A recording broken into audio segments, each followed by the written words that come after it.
Good morning class 8। हम लोग history का लेसन पढ़ रहे हैं, ट्रेड टू टेरिटरी। इसमें हमने कल पढ़ा था ट्रेड इन बंगाल।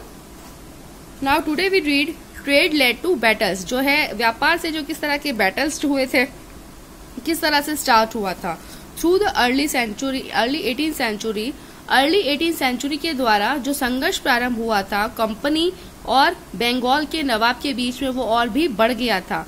जब औरंगजेब की डेथ हुई थी तो बंगाल नवाब जो थे वो असेप्टेड का मतलब होता है इस बात पर जोर देना कि जो बंगाल के नवाब थे वो इस बात पर जोर दे रहे थे क्योंकि पावर, उनकी ऑटोनॉमी जो थी वो अदर रीजनल जो पावर्स जो है वो उनके ड्यूरिंग एट टाइम की जाए। मुर्शिद कुली खान जो थे वो फॉलोड हो रहे थे अलीवर्दी खान के द्वारा, और देन सिराजुद्दौला जो था वो बंगाल का नवाब घोषित हो गया था। जो इसमें से one of them was a strong ruler, each one of यानी कि इतने जितने भी जो रूलर थे वो सब जो है स्ट्रांग रूलर थे। उन्होंने क्या किया था, कंपनी का जो ग्रांट था वो रिफ्यूज कर दिया और रियासतें जो थी वो डिमांडेड थी, लार्ज ट्रिब्यूट्स थे और कंपनी के जो राइट्स थे ट्रेड के लिए, denied any right to mint coins and stopped it from extending it fortification यानी कि जो है किलेबंदी, चारों तरफ किले की चारों तरफ जो युद्ध में जो किया जाता है ना कि किले की चारों तरफ जो है सेना जो है घेर लेती है किले को, तो इस तरह का राइट जो है उन्होंने क्या किया, कंपनी के साथ में करने से मना कर दिया। एक्सक्यूजिंग द कंपनी ऑफ डिसेट, तो कंपनी ने क्या किया, उनके साथ छल किया। उन्होंने क्लेम्ड किया कि कंपनी जो थी वो डिप्राइविंग, छीन रही है बंगाल गवर्नमेंट का जो ह्यूज अमाउंट है उसको, रेवेन्यू को, और जो है अनदेखी कर रही है अथॉरिटी ऑफ नवाब की। ये जो था रिफ्यूजिंग किया गया था, तो वो टैक्स पे नहीं करेंगे। राइटिंग डिसरेस्पेक्टफुल लेटर्स, उन्होंने जो है गंदे अपशब्द में जो लेटर लिखा, और trying to humiliate the nawab and his official. किसने लिखा था, ये जो है कंपनी, जो हमारे जो है ब्रिटिशर्स थे, उन्होंने बंगाल के नवाब के लिए सब कुछ लिखा। उन्होंने जो है क्या लिखा कि जो है पे टैक्सेस करने से मना कर दिया, डिसरेस्पेक्टफुल लेटर्स लिखा, और जो है बंगाल के जो नवाब थे उसका अपमान किया और उसकी ऑफिशियल्स का भी। जो कंपनी जो थी उसका पार्ट जो डिक्लेयर हुआ था अनजस्ट डिमांड के लिए, लोकल ऑफिशियल्स के लिए, जो कि बर्बाद कर रहा था व्यापार को, जो कंपनी का व्यापार है, और जो ट्रेड था वो फ्लोरिश हो रहा था, लगातार बढ़ रहा था। Only it the duties were remove, अगर जो उनकी ड्यूटी को हटा दिया जाए। ये सब जो है कन्विंस कर रहे थे कि जो है एक्सपेंडेड हो रहा था ट्रेड का, वो अनलार्ज सेटलमेंट, यानी उनके सेटलमेंट जो थे वो अनलार्ज थे। बाय अप विलेजेस को बाय अप करना, रीबिल्ड करना फोर्ट्स को वापस। तो ये जो कन्फ्लिक्ट हो रहा था लेड टू कन्फर्मेशन, आमना सामना हो रहा था आपस में, और फाइनली जो था ये कल्मिनेटेड, समाप्त हो गया था जब बैटल ऑफ प्लासी हुआ था, प्लासी का जब युद्ध हुआ था, तो ये सब कुछ जो है वो समाप्त हो गया था। Next is the battle of Plassey. अब प्लासी का बैटल क्या था, जब अलीवर्दी खान जो है वो 1756 में डाइड हुआ था, तो सिराजुद्दौला था वो बंगाल का नवाब बना। कंपनी जो थी वो वरिड हो रही थी इसके पावर के बारे में, और उन्होंने क्या किया था, एक पपेट रूलर, जैसे कठपुतली का होता है ना कि जो कठपुतली बन गए थे वो उसके, जो कि क्या कर रहे थे, अपनी मर्जी से जो थे ये ट्रेड बिजनेस चला रहे थे, और कंसेशन ऑन अदर प्रिविलेज, जो भी उनके विशेष अधिकार थे वो भी। तो ये जो सो इट ट्राइड, तो इसलिए जो है एक ट्राइड किया गया, though without success to help one of the Sirajuddaulah's rivals become the nawab. इसीलिए जो है उसकी सक्सेस के लिए क्या किया, सिराजुद्दौला का जो राइवल था उसको जो है नवाब बना दिया गया। तो इससे क्या हुआ था, इससे जो है इन्फ्लुएंट का मतलब क्रोधित होना, इससे जो सिराजुद्दौला जो है नाराज हो गया, क्रोधित हो गया, और उसे कंपनी से पूछा कि जो है, उसने कंपनी को बोला कि जो है आप स्टॉप कर दो दखल देना हमारे पॉलिटिकल अफेयर्स में, हमें जो है आपके बिल्कुल भी आपकी जो है दखल अंदाजी बिल्कुल भी मंजूर नहीं है कि आप हमारे दखल करो, डोमिनेट हमारे सुपरमेसी को लेके, स्टॉप फोर्टिफिकेशन, हमारी जो किलेबंदी वो भी बंद कर दो, एंड पे द रेवेन्यूज, और जो है लगान का जो है आप पे करो।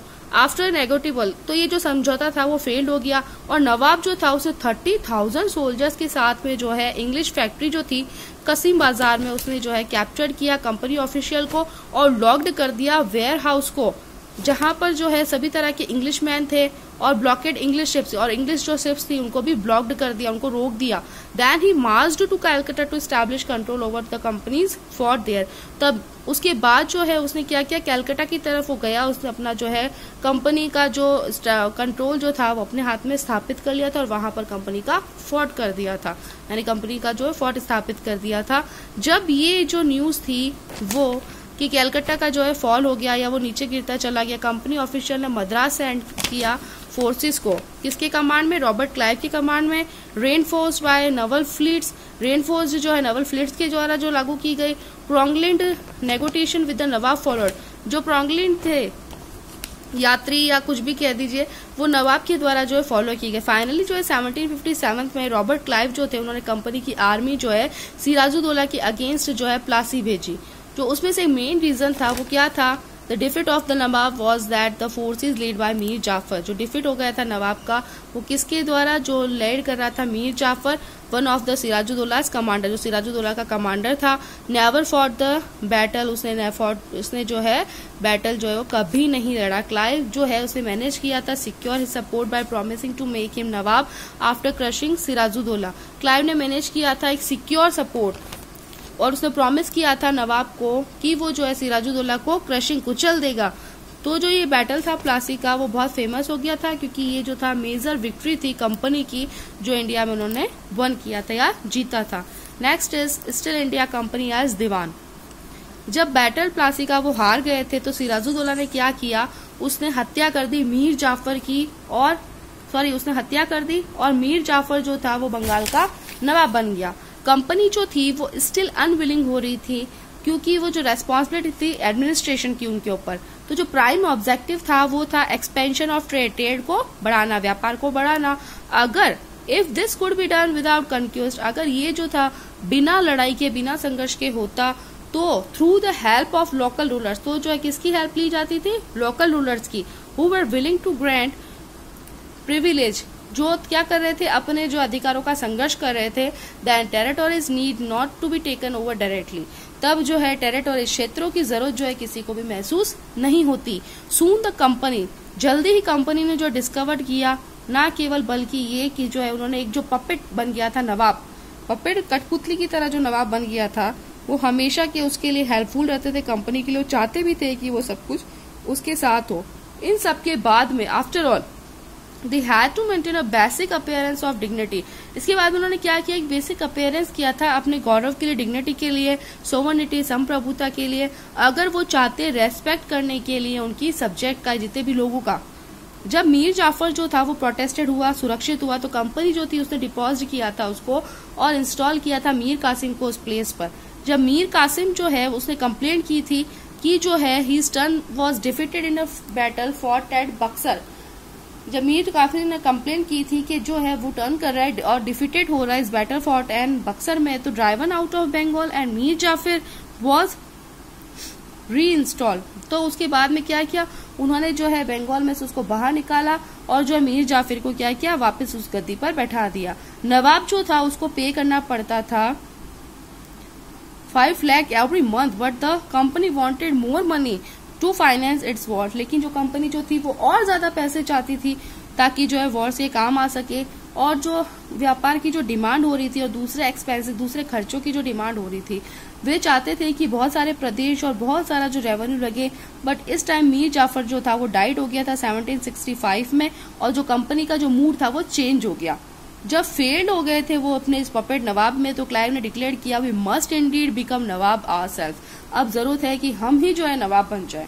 फाइनली जो था 1765 में मुगल एम्परर जो थे उन्होंने अपॉइंट किया था कंपनी को as a diwan provinces of Bengal में। तो जो दीवानी था वो अलाउड किया गया था कंपनी के यूज के लिए कि जो बहुत बड़ा रेवेन्यू का जो हिस्सा है वो रिसोर्स हो जाए बंगाल का। तो ये सॉल्व हो गई एक मेजर प्रॉब्लम कि कंपनी जो है अर्लियर फेस्ड कर रही है सारी चीजों को, लेकिन 18 सेंचुरी में जो ट्रेड हुआ था इंडिया के साथ वो एक्सपेंडेड हो गया था, वो बढ़ गया था, लेकिन it had to buy most of the goods in India. लेकिन अब हमें क्या करना था, इंडिया से ज्यादा जो है माल खरीदना था गोल्ड के साथ, सिल्वर के साथ, और इम्पोर्ट करना था उसको ब्रिटेन में। ये इसलिए था क्योंकि इस टाइम में ब्रिटेन जो था उसके पास में सेल करने के लिए इंडिया में कोई भी माल नहीं था। तो जो आउटफ्लो था गोल्ड का, ब्रिटेन जो था उसे क्या कर रहा था, बैटल ऑफ प्लासी से जो है वो स्लो कर रहा था एंड एंटायरली वो स्टॉप हो गया था कि जो है दीवानी की जो है मैं कल्पना भी इसके बाद में नहीं कर सकता। जो रेवेन्यूज थे इंडिया में जो लगे वो फाइनेंस कंपनी जो है उसके खर्चे से लग रहे थे। जितने भी रेवेन्यूज उन्होंने लिए थे ना इधर से, तो वो सारे के सारे उन्होंने क्या किया, कंपनी ने अपने एक्सपेंसेस अपने खर्चे में लगा दिए। ये रेवेन्यूज जो थे उससे वो परचेस करते कॉटन और सिल्क टेक्सटाइल इंडिया में और मेंटेन करते जो कंपनी के जो ट्रुप्स होते थे, जो सैनिक होते थे, और उनको क्या करते थे, कोस्ट ऑफ बिल्डिंग और कंपनी के जो फोर्ट होते थे ऑफिशियल एट कैलकाटा, तो वो इन सबके साथ में ये सब कुछ करते थे। Next is company official become nabobs. अब कंपनी ऑफिशियल जो थे वो नबोब्स कैसे बने? तो कंपनी जो थी उसने जीता बहुत पावर और अथॉरिटी में, लेकिन इसका जो है मीन ये हो गया कि समथिंग एल्स, कुछ और भी था। ईच कंपनी सर्वेंट जो थे वो began to have visions of living like nawab. जो कंपनी के जो और भी ज्यादा जो सर्वेंट थे वो अपने आप को क्या समझने लगे कि हम लोग भी नवाब है। लेकिन जब प्लासी का बैटल हुआ उसके बाद में एक्चुअल जो बंगाल का नवाब था उसने क्या किया, उसने उसकी लैंड ले ली और वास्ट जो था स्लम्स यानी कि टोटल मनी जो थी उसकी और पर्सनल गिफ्ट्स जो थे कंपनी ऑफिशियल के वो बंगाल के नवाब ने फोर्स किए। रॉबर्ट क्लाइव जो था उसने क्या किया, amaze of Fortune in India, उसने जो है इंडिया का भाग्य बदलना चाहा। उसने क्या किया कि जो मैद्रास और from England in 1743 at the age of 18 he had come to, वो कब आया, जब मैद्रास से आया इंग्लैंड में 1743 में, जब वो 18 का था। जब 1767 में उसने इंडिया को छोड़ा तो उसके जो इंडियन फॉर्चून था वो वर्थ था 401,102 तक में। इंटरेस्टिंगली ये रहा कि जब वो उसने अपॉइंट किया था गवर्नर ऑफ बंगाल को 1764 में, तब उसने पूछा कि जो है जो कंपनी का जो करप्शन है उसको रिमूव कर दिया जाए, जो भी करप्शन हो रहा है एडमिनिस्ट्रेशन में उसको हटा दिया जाए। लेकिन जो है वो क्रॉस एग्जामिनेड हो गया था, उसने अपने आप को भी जो है क्रॉस एग्जामिनेड किया, अपने आप को भी सोचा कि क्या सच में मैंने इतना सारा सब कुछ कर दिया। 1772 में जब जो है ब्रिटिश पार्लियामेंट के सामने वो हुआ और उसको जो है सस्पिशियस, उसके ऊपर भी डाउट किया गया था वास्ट वेल्थ, जो भी बची कुछ धनराशि थी उसको लेके।